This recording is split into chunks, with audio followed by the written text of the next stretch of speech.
unbeaten fighters and major performers. I can't tell you how excited I am about this.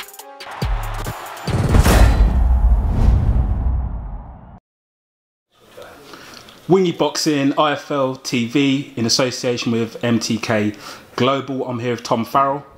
Just come off a third round stoppage win against Chisanga. Talk to me about that stoppage. How did that go? How did the fight go? Started off quite cautious. Didn't know much about him because he hadn't had many fights. And I think we sort of predicted that he was going to come out and maybe try something a little bit different. And obviously we hadn't seen much of him anyway, so I think he from what we had seen, he hadn't come out southpaw at all. And you know, the first round I seen him switch, so I think he's probably had a little look at me. So I had to try and work him out early on. And I think I was just boxing within myself and being maybe a little bit too patient, but you know, it paid off in the end. It showed that cautious start and trying to stay switched on. Paid off because I caught him with a lovely right hand in the third round, and then followed it up and put the pressure on and got him out of there.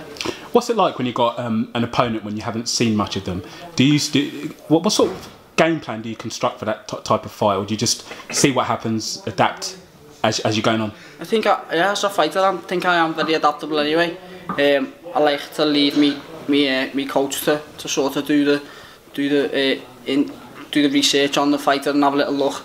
I didn't have much of a look at him. I think what I did see was like an amateur fight. That's all I could really find. But obviously Danny had a little bit further of a deep look and found some pro fights of him.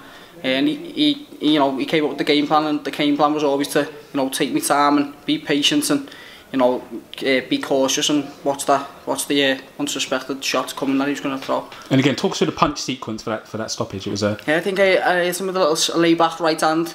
Caught him with a lovely straight right hand, and as he stepped back, he didn't look too bad, but then as soon as his foot landed, his legs were doing a bit of a chicken dance, so I put the pressure on, and I knew I had the power to get him out of there. I think I followed it up with a right uppercut, and he came onto it lovely. He was all over the place then. I think he was still swinging wild even then, so he showed he's got a good bit of fight about him. I think he will sort of shock people, because he's probably a lot better than his record suggests. He was very tricky at the start, I think. Maybe because I was a little bit too cautious, just letting him sort of dictate early on, but obviously I found my range in the end and we got rid of him. When you get a win on that sort of stage, in that sort of fashion, like a stoppage, do you feel good about that win? Is it nice, or do you not sort of get distracted with that sort of knockout? You don't really care about the stage, you're just focusing on the next task, or do you think that's good? That I put that performance on that. Yeah, do you know what? I think I wanted to go out and make a bit of a statement. Yeah. Obviously, I got beat by Ohara Davies in September. I've had a little comeback fight, but I was still quite rusty. I'd had a long time out the ring and I was a little bit heavier because I went up so heavy out to me in activity. And I think I was a lot sharper in this camp, and paid dividends tonight and showed how good I can be when I'm switched on, when I'm on it. So I'm just looking forward to the next step now, and obviously I've made a bit of a statement by stopping him so early on in the fight, and I think it'll show in the next sort of fight when I step up a level again. It's inevitable. People will ask me with regards to Ohara Davies, would you look for like a rematch at some point? I think we might cross further down the line. Yeah, I'm not going to start shouting out about trying to get him. It's like doing your own sort of path now, isn't it? Yeah. We've had a bit of a rebuilding stage. We've had 2 fights since that loss. First fight, boxed within myself, boxed quite well, but I knew I was a lot better than that. Picked up a little cut which sort of done me head in.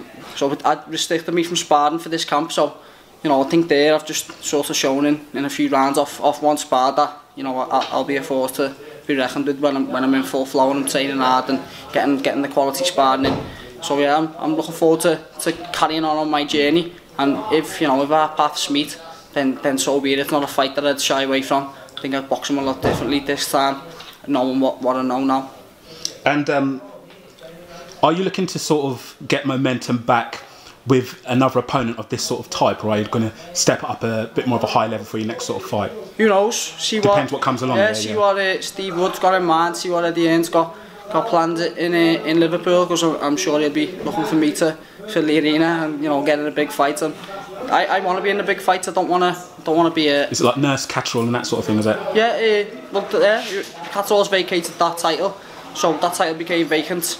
I think someone else was fighting for it, though, Glenn Foot and Josh Leder. But you know what, I'll be more than ready to throw my name in that mix. And I want big fights. I'm not in it just to have 6 rounders here and there. this was purely to get me back busy and, you know, to let me show people what I'm about, and, you know, I'm back now and ready to push on the domestic scene. And what's the message you got for all your fans out there who may have been a bit sort of heartbroken after the Ohara loss? What have you got to say to them? Yeah, I think they probably were heartbroken, probably no more than myself and my family, obviously my close friends who were around me, my team. But I think I showed a lot of battle that night, and, you know, they've stayed with me. You know, everyone's come again in force. There was about 350, 400 people here just to support myself that tonight. They were made up that I was on early, so now they can get on here and relax. Yeah. But yeah, I'm sort of made up. I've got the big following that I have, so I can't thank all my friends and family. And I think I've picked up a few just fans of boxing through my performances over the last couple of years, and, you know, it's great. It's great that I've done that. And at the end of the day, boxing fans know it's like a loss is a loss. It's boxing, isn't it? You know what people asked me like after, he's like, were you gutted there? Obviously I was going to be gutted, but it didn't take me that long to get over it. I knew what I'd done wrong. I knew I'd had that little switch off. I just said in the interview at the end there, I think I relaxed too much trying to make sure I enjoy it.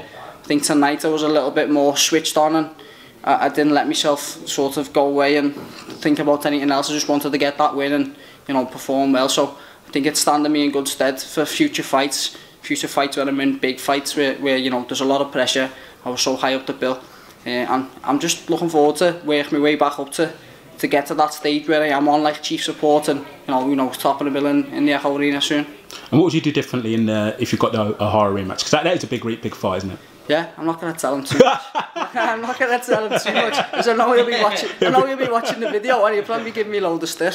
He'll probably be on my Instagram calling me all sorts. But no, do you know what? No grudges held. Ohara, it is what he is. I think he's trying to sort of change his image now. He was calling me all the names under the sun when he came down to the bill. You've got to give him credit, because he's got a bit of bottle about him. You know, he came to my city and he was calling me fit to burn, but I'm not reading too much into what he's doing. Not worried about what he's doing. He's on his own sort of path and journey now. He's got to sort of stick to that bad way image, because it's stuck with him. I'm just gonna do my own boxing. Let me boxing do the talking. I'm gonna start calling anyone out and calling people names. Of course, yeah. Just want to be my own person. I think I'm doing well, because I've got hundreds of people who like to come and support me, and, you know, they're always there for me, so I can't thank them enough again. Tom Farrell, thank you for speaking to Wing Your Boxing and IFL TV. Good luck with your next fight. Cheers, mate. Nice. Thank you, man. 3 rounds, 3 minutes, 3 fights. Unbeaten fighters and major performers. I can't tell you how excited I am about this.